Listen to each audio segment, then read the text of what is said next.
Which piece of gear provides the ultimate stabilization? I think that's kind of a silly question. I think each piece of gear provides its own purpose for telling a story. There's reasons why you would use each piece of gear in certain situations. This summer I'm putting together a documentary and wanted to kind of test out some of the gear that I have to be able to see, you know, which does provide the best stabilization for specific situations, and to be able to apply that for when I go out and finish this documentary. I've got just regular handheld, the Sakk or a camera bag saddle, a shoulder rig, an Easyrig with an additional Blackbird Mantis, and then lastly a gimbal. So I wanted to run it through just a basic test in my backyard.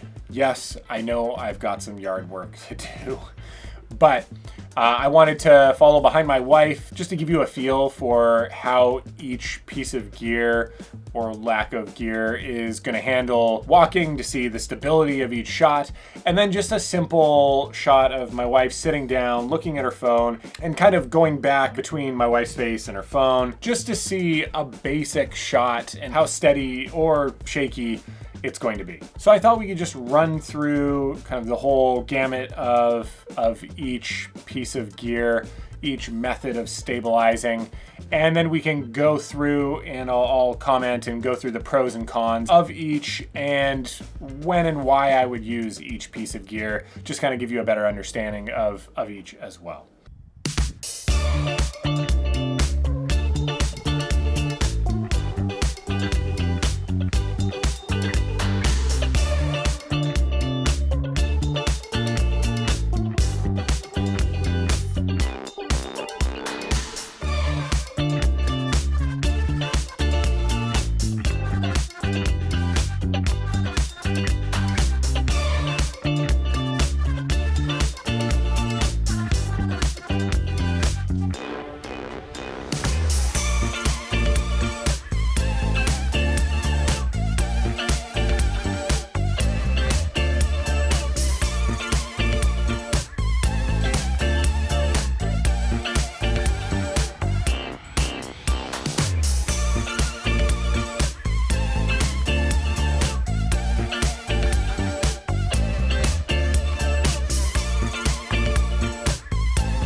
So the first is the handheld.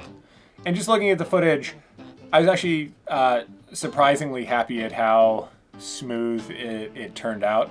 It is a factor that I built out my FX3 a little bit to make it a bit more weighty, just to take away those micro jitters. But like overall, I was really happy with how natural it looked. And I think that's the pro to going handheld. It gives you natural, organic energy. It's also the fastest setup possible. You don't have to set up anything. You can just grab your camera and start shooting. If time or speed is kind of the essence for what you're shooting, then going handheld is the way to go. Also, if you just don't have the budget to get anything extra, handheld is just where you're gonna be. I think for the cons, There is nothing that's providing you any support or stability, so depending on how big your setup is, it could be difficult for longer takes or longer shoots. The biggest one, if you've got a smaller setup, you're gonna get those micro jitters. It's the exact opposite of what we're looking for talking about stabilization. So why would you want to use handheld over any other method of stabilization? Well, I think it's to give that human or that organic kind of feel.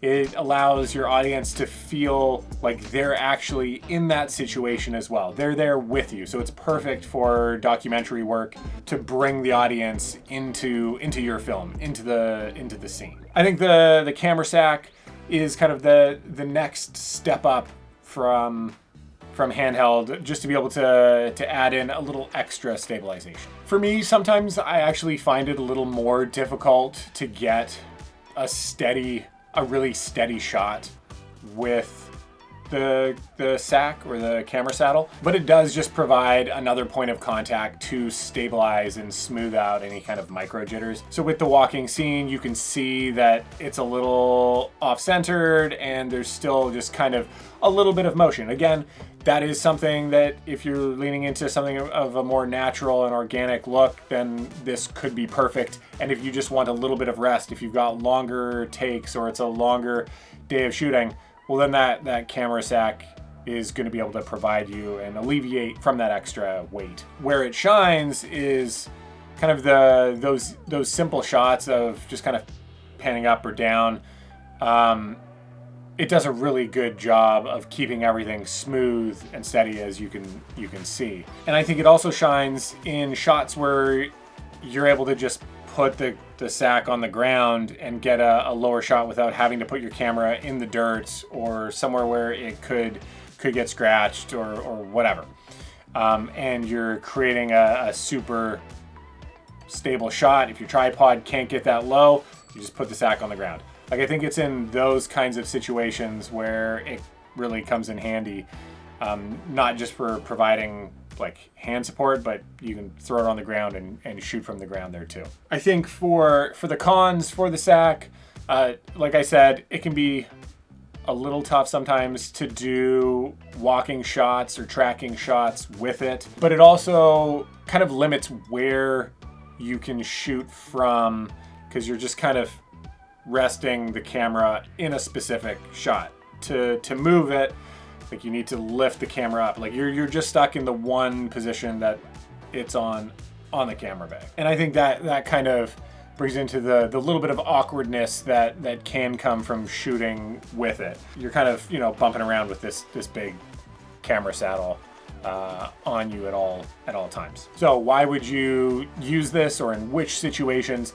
Again, I think you're going to want this if you still want that organic feel, but then you want that little bit of extra stabilization without a big setup time. So then on to the shoulder rig. I think the biggest thing that you can see with this, I think the motion again, is that organic feeling. I know I'm saying that a lot, but I think that applies to the first, well, honestly, it applies to kind of all of them except for the gimbal.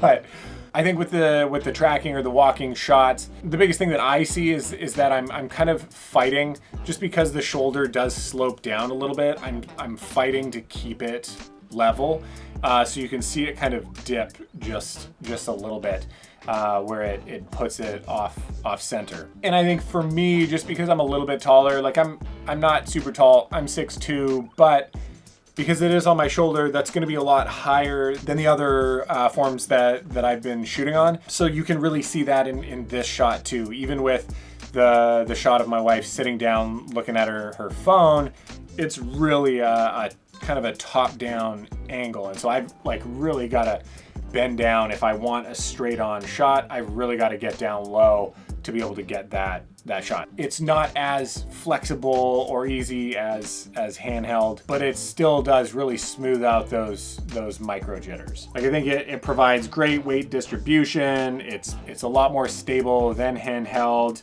It's faster to set up than a gimbal. You're not, checking all the balances and making sure everything's fine.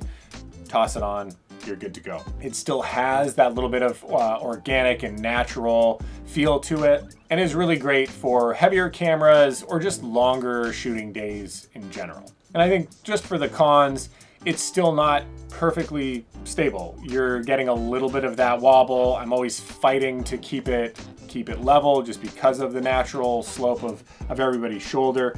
It is a little bit bulky, so to be able to get in and out of tight spaces might be a bit tricky, and it can definitely strain the back or your shoulder if you are shooting for a really long time. And then we've got the Easyrig, but I attached the Blackbird Mantis, and man, that piece of gear is incredible. To be able to add just that extra bit of stabilization and fluid movement in the Z axis. I think that's the one that's the toughest to kind of get those wobbles out of, and just being able to let the camera float is awesome. And I think it gives, again, that kind of gimbal-like movement with that natural organic feel as well. And so in the footage, you can see that it does provide just nice, smooth motion. And I think it's super easy just because of that bungee tube. It's really easy to move the camera kind of in any situation. Whether I've got to get low, I can just pull down on that really easily and naturally. Or if I've got to shoot, you know, at head height, it doesn't really matter. It can kind of handle any situation. It just feels like ultra supported handheld. So pros, cons. The pros are, like, it takes away all the taxation of handheld while providing extra support and stabilization for all your movements. It's great for long takes. It helps with heavier camera builds. So again, I think this is great for kind of verite or, you know, documentary setups. The cons, like, to get it set up and to actually put everything together takes a decent amount of time. Once it's set up, you don't really have to do too much to set it up again, which is great. But I think the biggest cons are that it's bulky. So again, I can't just walk into a car and sit down and continue to shoot. That's not going to happen with this rig at all. Another con for this could be that, I mean, it is a pricier setup. If you're buying an Easyrig, if you're also buying the Mantis, that can run you a pretty penny. But in terms of camera movement, I think this is one of the best ways that you can get that stabilization while keeping something natural for documentary filmmaking. And then lastly, the gimbal. I mean, this shot is obviously the smoothest of the bunch. It does run into problems though when just getting into that. It's not a locked off shot, but I'm locked off and just trying to, like, easily pan up and down. That to me is not really what the gimbal is for. And again, I had to kind of switch to be able to tap on my wife's face or on the phone just to focus, and that means I'm holding this entire gimbal, you know, with one hand, which can be kind of tough. So for the pros, obviously it gives extremely smooth movement. It enables you to get great dynamic tracking shots.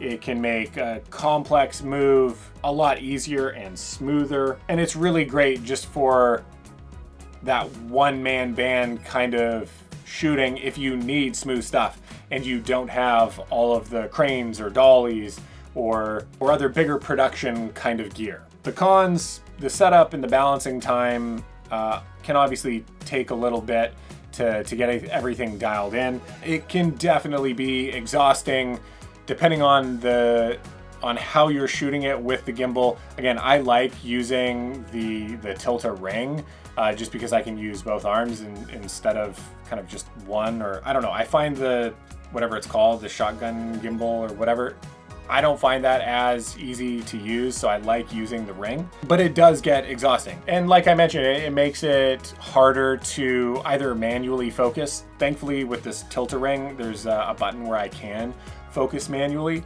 But if you're using autofocus or trying to use autofocus and having to tap on your screen, it just adds an extra little bit of complication. And then lastly, the last con is some may find it overly smooth. So again, you kind of have that robotic, floaty feeling. Some might not like that, where they want more of that natural feel to bring your audience just like right into the moment. Why or when would you use a gimbal? You use it when smoothness is the most important. When you want that kind of cinematic motion, the gimbal is the perfect tool. I think when you're trying to do tracking shots or long one takes, I think it's also perfect just for, you know, car, motorcycle promos, like hanging out the back of your vehicle, holding the gimbal is what's going to give you the smoothest shot possible over any of the other options. When smoothness is of the highest priority, this is the piece of gear to use. And I don't think every story requires that, every film needs that or should have it. And that's why I think it should just be used in very specific situations. But yeah, let me know what you think. Let me know which shots were your favorite, or which you thought were the smoothest, why you would use which in which situation, or maybe you wouldn't use any at all, or which you use all the time. Let me know. I would love to hear from you. And as always, I'll see you on the next video.